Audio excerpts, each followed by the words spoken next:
1972's Who Saw Her Die by Aldo Lado.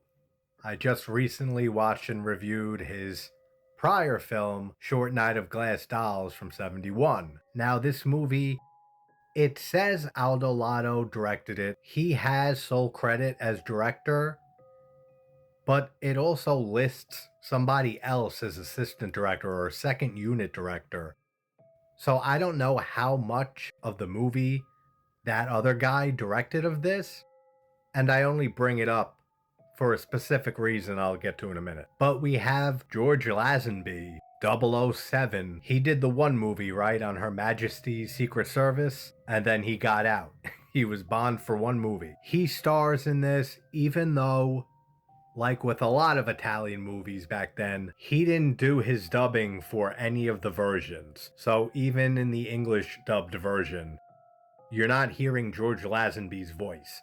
It's another actor. But Lazenby does do a great job here. You need a lot of emotion in the role that he's playing, and he delivers that. We also have Anita Strindberg, and we have Adolfo Celli, who's been in so many Italian movies and other movies in general. It's too much to list. But mostly we have George Lazenby carrying most of this movie. Honestly, I feel like Anita Strindberg, not one of her best performances, and she feels a little underutilized here. Lazenby plays Franco, a sculptor living in Venice, which is one thing I love about this movie, the setting of Venice. I've been to Venice. It is very confusing. It's very disorienting. I have a whole funny story about that, but I won't get into it here. So it can be a very maze-like, confusing location, and Aldo Lado captures that very well here. But Franco's living in Venice, and I don't know if he's divorced or separated, whatever the technical term is. He's not with his wife, Elizabeth, played by Anita Strindberg. So Franco ends up having his daughter, Roberta, come to Venice, spending his time with her, and she ends up being murdered by somebody who's dressed up as an old woman in a black costume, black veil over the face. You get a lot of POV shots with the veil in front of the camera.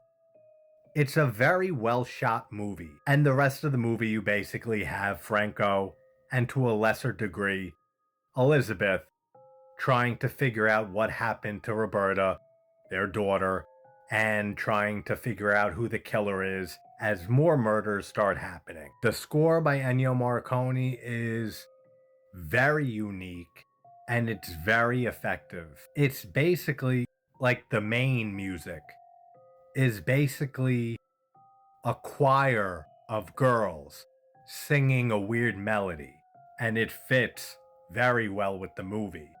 The other music, though, is very good too. I like Ennio Morricone's scores for these early 70s Gialli. Honestly, the music and the score might be the best part of the movie for me.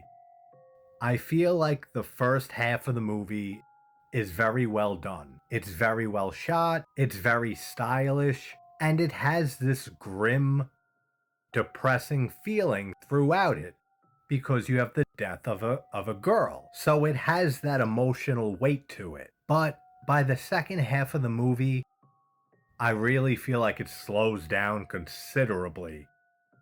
And overall, I really didn't love this movie. And that is why I brought up early on, some places crediting this movie as having Aldo Lado and another person directing.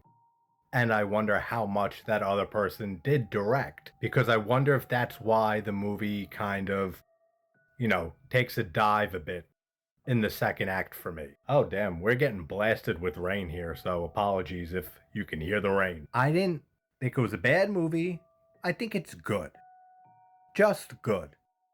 Would I ever watch it again? Probably not. I liked Short Night of Glass Dolls so much more than this movie. But again, it's good. The mystery, though, is a little simple.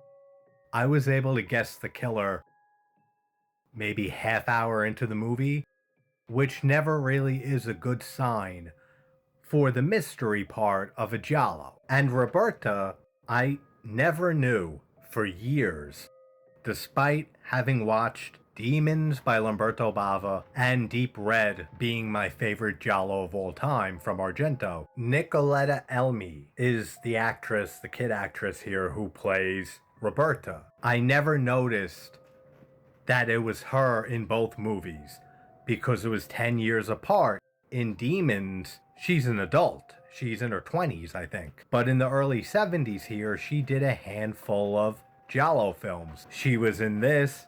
She was in Luigi Bazzoni's Footprints on the Moon, which is excellent, and I just reviewed that recently. And then she was in, briefly, she has a very brief role in Argento's Deep Red. So she's a familiar face too. Another actress, I feel like I've seen her in a Martino movie. I can't think of which one.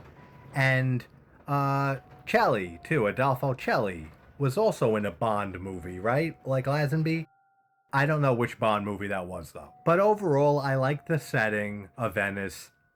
There's not a lot of Giallo set in Venice. Gore in Venice would be the obvious other one. But the setting is great. The performance from Lazenby is really good. It's great seeing Strindberg.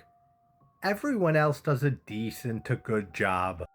The first act of the movie, the first half, is very good.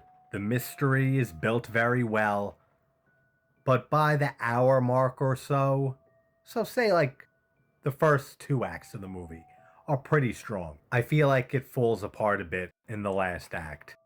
And there's just not enough memorable stuff in here for me to revisit it, really ever again, but anytime soon for sure. But have you seen Who Saw Her Die from 1972? Or the Italian title, Chi la vista, morire? If you have, leave your thoughts in the comments.